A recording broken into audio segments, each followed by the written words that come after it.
minulém týdnu jsme si tady v 60 povídali o maratonu na inlinech, který se konal v Brně. No a ten závod, ten maraton už se konal o víkendu a v docela takovém nepěkném počasí, představte si to. No a my se teďko právě na tento maraton na inlinech podíváme společně s váma. Já jsem ho již neviděla.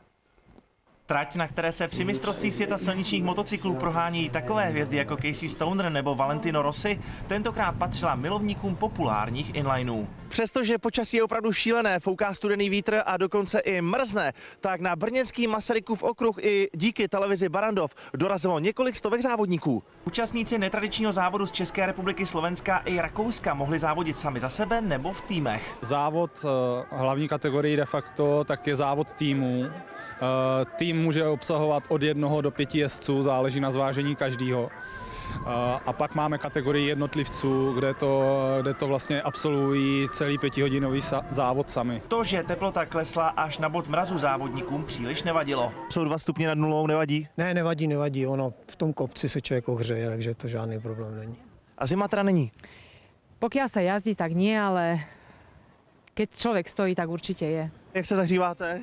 Teďka dekou a jinak jízdou. A pomáhá to ta deka? Ta deka ne, ale ta jízda jo. Jo, je velká zima, no docela mrznu. Jak se zahříváte? No tak nějakým teplým čajíčkem už nám teda dochází a dekou, no, to jsme našli nějaký. Nejvíce sil vzalo jezdcům náročné stoupání před cílovou rovinkou. Teď se dojela, jaký to bylo? No, nosný kopec to byl jako jinak na trať celkem v pohodě, až na ten nosný kopec to fakt nejde. Ten kopec tady je prostě, to je katastrofa. Strašně prudkej.